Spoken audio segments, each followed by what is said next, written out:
The amount of space a sliding gate needs to open is normally the gate opening plus 400 millimeters or so. The gate opening being the distance between the fence posts either side of the driveway. If the space to open is limited, then a sliding gate may have two panels that stack one in front of the other. These are commonly known as telescopic or stacker gates and need only half the gate opening plus 300 millimeters or so to open. If there isn't even enough space for a two-panel telescopic gate, three panels can be used, as these require only 1/3 of the gate opening plus 300 millimeters or so to open. Four panels are also possible.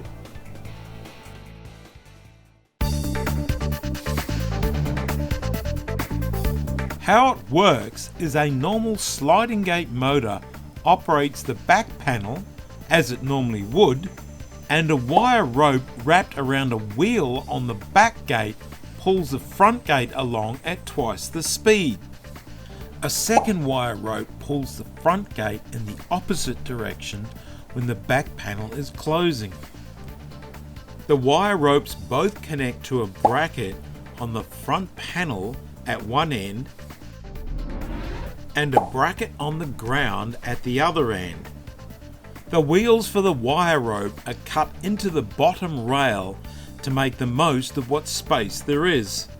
This way the overlap between the panels is as small as 80 millimeters. A three-panel telescopic gate has a middle panel that works the same as the front panel of a two-panel telescopic gate, travelling at twice the speed.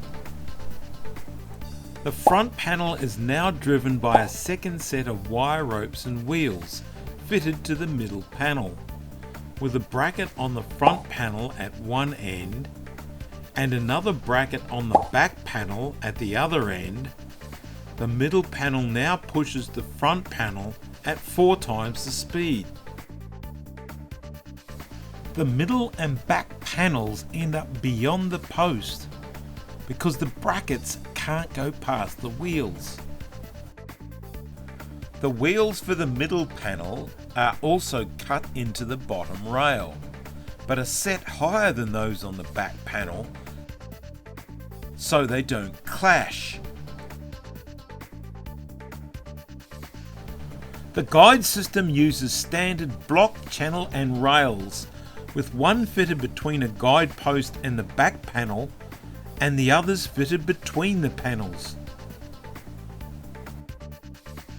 The guide block and its channel are 80 millimeters wide, so fit nicely into the overlap between the panels. If a 32 millimeter wide guide rail is used and the guide channel is fitted to the front of the back panel, there will be a gap of 81 millimeters between the panels, which is handy if you want to fit timber to the front of the gate, up to 34 millimeters thick. Although the front panel needs to be set back far enough behind the fence to allow for the thickness of timber plus 15 millimeters clearance.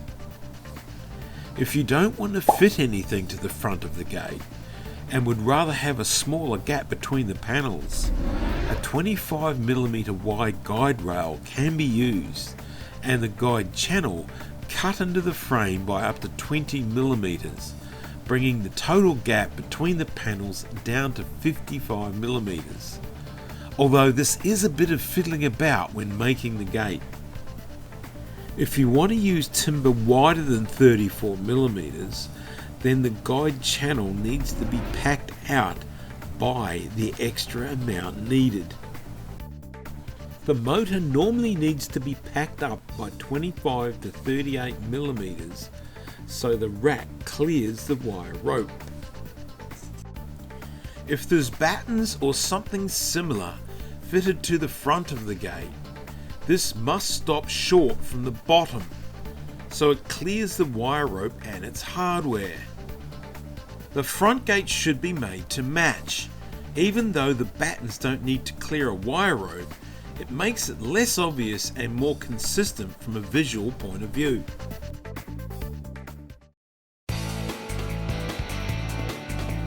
If you're really close to having enough space for a 2-panel telescopic gate to open, but not quite enough, there's a couple of tricks that can be done to make one fit without having to go to 3 panels. Firstly, if you use an overhead guide bracket instead of a guide post, the motor can be hard up against the driveway, so a shorter extension to the bottom rail can be used and the gate requires less room to open. Although this does require the gate being lower than the fence, so the overhead bracket isn't seen from the road. If you'd like to have the gate at the same height as the fence, a guide post can be fitted on the other side of the motor with a bracket reaching over to the gate where the guide block needs to be.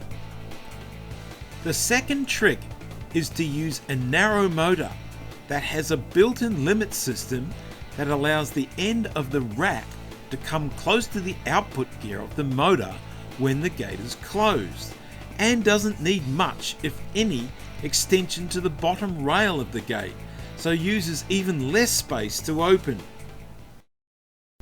With telescopic gates, the back panel is further back from the fence than the front panel, which leaves a large gap, which is easily fixed by adding a return, which is a small infill panel added to the back gate panel. It's added to the back gate panel rather than the fence, so it moves out of the way of the front panel as the gate opens. Telescopic gates may go on driveways that slope across, even if it's quite steep. This is done by raking the gate, which means making the gate out of square so it fits the slope of the driveway. Ideally, the track the gate rolls on is straight and on the same slope as the driveway, although the driveway doesn't need to be dead straight, as each panel can have a different rake so it fits an uneven driveway. And when the gate opens, 2 panels can ride over an uneven track much better than a single panel sliding gate, a bit like the carriages of a train. If the ground slopes steeply up from the edge of the driveway, a telescopic gate needs much less excavation and retaining than a single panel sliding gate, saving money and causing much less disruption to the property. The motor for a telescopic gate needs to be more powerful than that for a single panel sliding gate, and if it's on a slope, it needs to be even more powerful again.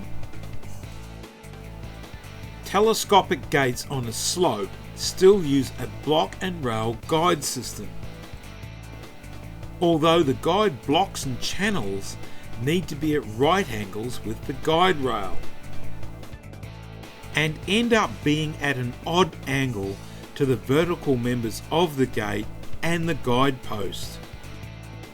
If the tops of each panel were level, this may be a better option because it keeps the nylon blocks and channels nice and square. And if the gate is opening downhill, the guide blocks move down in their channels as the gate opens, so the guide rails can be at the very top of the gate.